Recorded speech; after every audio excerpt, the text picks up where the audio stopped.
Welcome to Charlotte Alive. I'm Donica Hudson with some crucial updates for where you can join God at work in our city during the time surrounding the Democratic National Convention. This Sunday, September 2nd, you and your family are invited to gather at Verizon Amphitheater for Sunday praise and worship. The event is called Charlotte 714 and features musical guests Big Daddy Weave and John Waller. Gates open at 2 p.m. Tickets are free and available on site. This event is also kid-friendly with designated areas for kid play. Bring a cooler, snacks, and a blanket and make the most of the afternoon and evening. Charlotte 714 was conceived by twin brothers David and Jason Benham, former professional baseball players turned successful real estate moguls with hearts for God and country. I had the pleasure of hosting both David and his father, Flip Benham, on Charlotte Alive TV several years ago. David's father, Flip, actually witnessed to Jane Roe about the love of Jesus and had the privilege of baptizing her. This is the same Jane Roe of the infamous Roe v. Wade case on abortion, who committed her life to Jesus. I highly respect the Benhams' genuine hearts to share the love of Christ and bring revival to our land.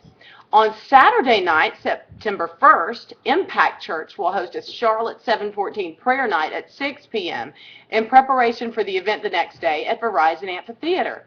Senior pastors of Impact, Donna and Terry Wise, really have a heart to see revival in our city. Love those guys. For more details about both events, visit the website at www.charlotte714.com. On Sunday, September 9th at 7 p.m., the Family Research Council and the American Family Association are hosting an I Pledge Sunday simulcast at First Baptist Church in downtown Charlotte. The purpose of the event is to mobilize Christians across the country to pray for the upcoming election and to register themselves and others to vote on November the 6th. I Pledge Sunday will be the largest pre-election gathering of Christians nationally and includes speakers such as FRC President Tony Perkins, Senator Rick Santorum, Franklin Graham, actor Kirk Cameron, James Robeson, Bishop Harry Jackson, and others. This is an invitation to join us to pray through the major issues our nation faces during the most critical election to date, issues regarding religious liberty, life, marriage, and the economy.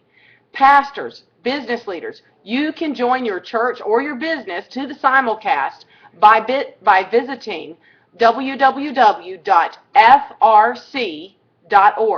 to sign up.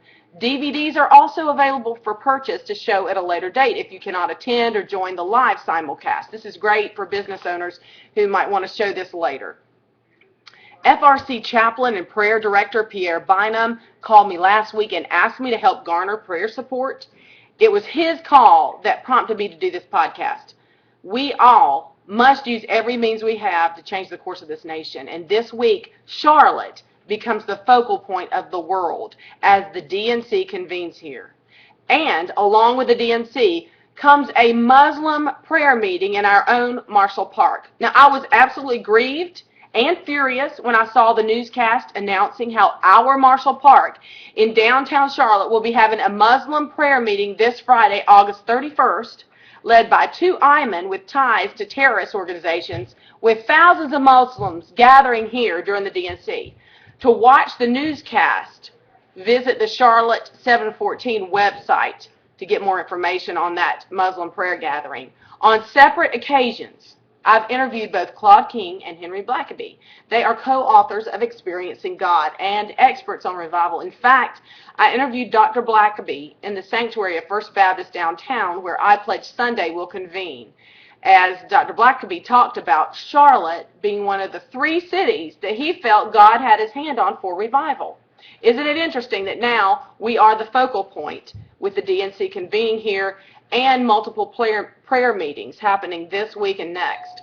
Dr. Blackaby recounted a tender moment when retired Congresswoman Sue Myrick was Charlotte mayor, and she wept and prayed over our city. We must continue to elect candidates who weep and pray over our cities and nations, to the only living God who woos with love, not fear and death. Jehovah, Yahweh, the great I am. This God already gave his only begotten Son, Jesus, so that you and I would not have to die, but live forever in eternity with no more death, crying, nor fear.